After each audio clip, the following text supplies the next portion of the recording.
La relève de tous ces navigateurs prestigieux s'est exercée durant ce week-end de la Pentecôte au large du Havre, à l'occasion des régates organisées dans le cadre du 120e anniversaire du club du sport nautique de la ville.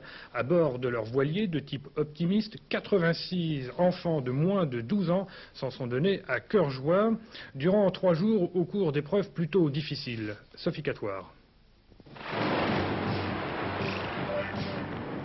À la question « Maman, les petits bateaux qui vont sur l'eau ont-ils des jambes ?», ces enfants se sont très certainement entendus répondre « non ».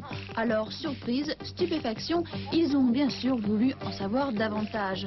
Et c'est pourquoi, un beau jour, ils ont choisi de prendre eux-mêmes le large. Aujourd'hui, alors qu'ils ont à peine un peu plus que l'âge de raison, les techniques de navigation n'ont pour eux plus aucun secret.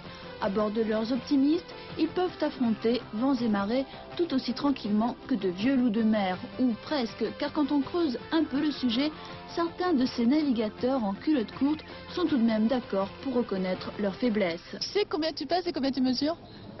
Bon, je sais pas combien je mesure, mais je pèse dans les 27. Et c'est pas difficile quand on pèse 27 kilos de faire de la voile comme ça toute seule pendant presque 5 heures, 6 heures d'affilée? Bah, quand il y a du vent, c'est dur. Quand il n'y a pas de vent, c'est pas dur. Tu te sens assez forte pour ce genre de sport? Oui. Quelquefois tu te dis pas, ouh là j'ai du mal, là c'est dur quand même. Oui, quelquefois je me le dis. Tu fais de la voile depuis combien de temps? 2 ans. Et c'est difficile pour toi? Ça dépend des jours. Aujourd'hui ça a été un petit peu long, non? Oui. Tu te sens comment là tout de suite? Ben, un peu fatiguée. Raconte-moi comment ça s'est déroulé l'épreuve d'aujourd'hui pour toi? Dur. Pourquoi? Parce qu'il y avait des vagues.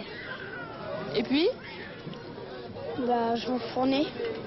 Comme aux Jeux Olympiques, ce week-end au Havre, l'important ce n'était pas de gagner, mais bien sûr de participer.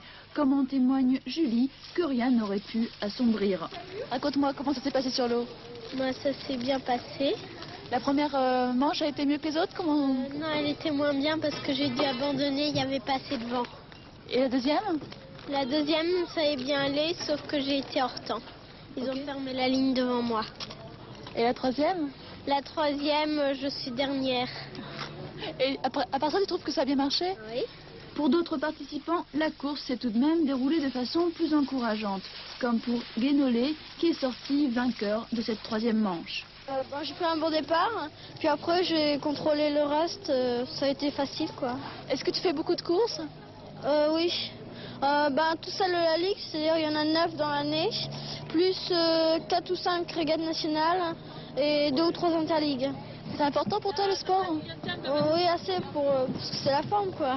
Et la forme, il fallait effectivement la voir tout au long de ce week-end de la Pentecôte où ces 86 enfants se sont affrontés sur 5 régates à raison de 3 dimanches et 2 lundis. C'est Jean-Marie Lemot du CN Pro qui remporte cette coupe du président. Mais il convient de rendre hommage à l'ensemble des participants car ils ont tous fait preuve d'un très bon esprit et d'une endurance remarquable. Bravo à tous.